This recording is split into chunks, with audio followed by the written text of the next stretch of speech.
What we're going to do is follow one job step by step from inception to close. Job number one in year one, contract amount of $10,000, total estimated cost of $5,000, gross profit 5,000 or 50%.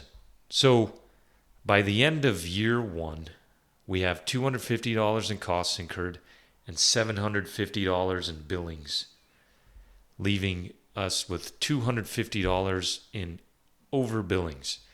As you know, overbillings are a liability. When you have an overbilling, you credit the liability account and you debit the WIP adjustment revenue account. That ultimately decreases the revenue.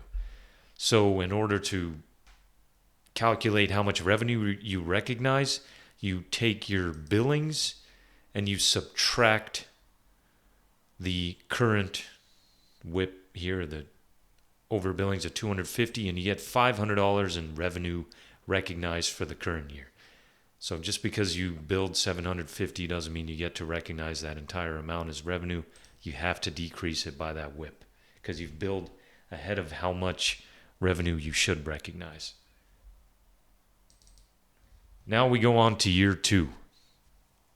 Same contract amount, same estimated cost.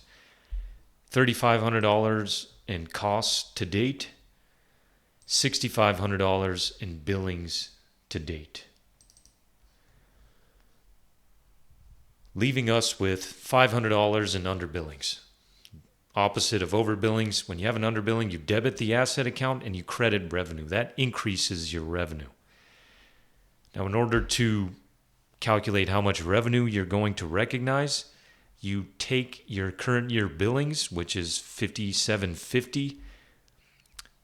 That is your $6,500 in billed to date by the end of year two, minus your $750 billed in year one. So then you add back the prior year WIP of $250 because now you reverse that out, right? You debit the liability and you credit the revenue adjustment. So we have to add that back to the current year billings. And on top of that, we have to add this $500 in underbillings.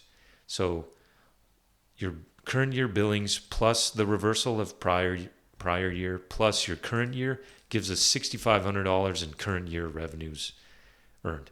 Now the cost to date is a lot easier. There's no WIP with costs. All you do is take your $3,500 at the end of year two minus what you incurred in year one. That gives us $3,250. That amount agrees there. Now we go to year three. It's the end of the job. Same contract amount as total estimated cost. Cost to date $5,000, billed to date $10,000. The job is 100% complete. Total costs have been incurred. The job has been billed 100%. See, no over/under billings because at this point we've recognized the entire gross profit amount. Typically, you won't see this job on a WIP schedule. You'll see it on the completed contract schedule. Now, we get to year three.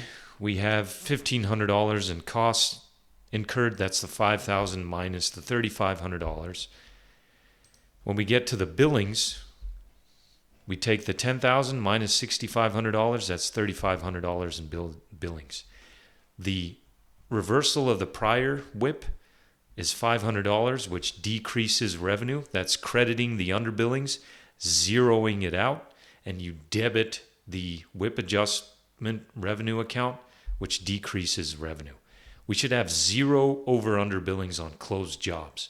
So anytime you're looking to adjust jobs when they close, they should have no WIP tied to them from the prior period. So as we credit WIP on this job, we zero out the underbillings and we decrease our current year billings by $500, leaving $3,000 in current year revenue recognized. Now, when we add up all these years, we get the total contract price of $10,000, which you see here is $10,000. Total costs broken out by year, $5,000. So we know things worked. We recognize the appropriate amount of gross profit every year, and they all combine to match the total contract amount and total estimated cost. I hope that helped demonstrate how WIP works. If you have any questions or comments, please feel free to leave them in the comments section below. Thanks again for tuning in. I'll see you in the next lesson.